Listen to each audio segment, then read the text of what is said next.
దేవుని ఆశీస్సులు ఎల్లవేళలా ఉండాలని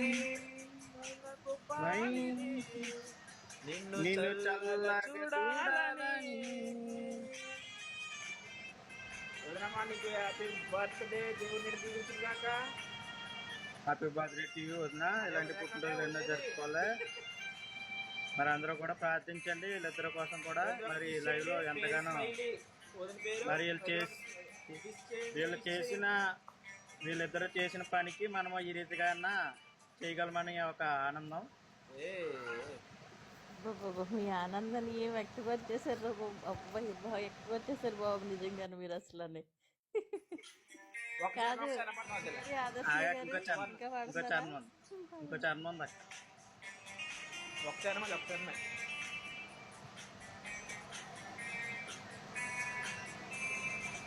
గడచిన కృపలోనే నీవు ఉన్నావుగా. తదుపరి కాలమంతయు కృపయే నిన్ను కాచునుగా.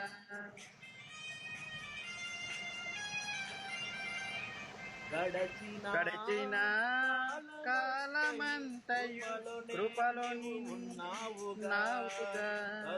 తదుపరి కాలమంతయు కృపయ నిన్ను కాచానుగా.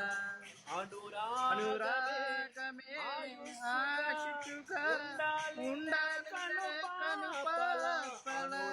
అనురాగమే ఆయుష్గా ఉండాలి ప్రార్థిస్తూ దీవిస్తూ స్తుతిస్తున్నాము. ఆశిస్తూ దీవిస్తూ స్తుతిస్తున్నాము.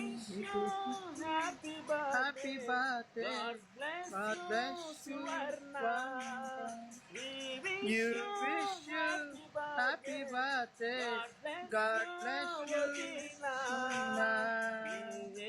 దేవుని ఆశీస్సులు ఎల్లవేళలా ఉండాలని బలమైన కృపానిధి నిన్ను చల్లగా చూడాలని. ఓకే అన్న, దేవుని మహిమ కలుగాక. More happy returns of the day. సంతోషము ఆ పాటలోనే ఉప్పొంగిపోతుంది. దేవునికి మహిమ కలుగును కాక. అసలు పొందడం తమ్ముడా.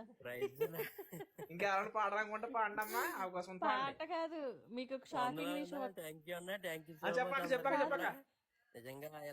కాదు. మేరీ ఆదర్శ గారా, ఇది అన్యాయం అండి. ఎందుకంటే ఇంతమంది ఆడపడుతుంటే ఎవరికి ఎత్తదమ్మా అమ్మాయ, పారిపోద్ది. ఓ పని చేద్దాం, మనమే రివర్స్ లేడదాం, ఇది బాగుంటది. ఆడపడుచు ఎట్టడం కావాలంటే చూడండి మరి. కాదు, మీ తమ్ముడు కూడా నీ దగ్గరే పెట్టుకొని వదిలేసి వెళ్ళిపోద్ది ఇప్పుడు. దేవానికి వందనాలు. అందరికి థ్యాంక్ యూ. ఎందుకంటే మరి మనము ఏ రీతిగా అన్నకే మనం ఈ రీతిగా చేస్తున్నాడో మనం ఇంకో రకంగా చేయలేని పరిస్థితి. కాబట్టి ఈ రీతిగా పాలు పొందకుందామని అప్పుడప్పుడు దేవుడిచ్చాడు ఇది. చాలా బాగా గుర్తు పెట్టుకున్నారు. అవునమ్మా, మనం వచ్చిన తర్వాత రెండవ పెళ్లి రోజు వేడుకది. కరెక్టే. నేను వచ్చాక ఒకటే పెళ్లి రోజు అక్క, అందుకని జరిగింది. నేను రెండో అయితే పట్టి ఈ రకం ఉండదు, మామూలుగా ఉంటుంది అసలు.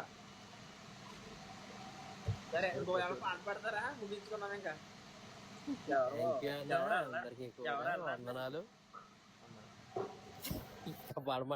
ఎవరెవరెవరో ఏం పాట వెళ్ళంటారని ఈ రోజు 26 మంది అలా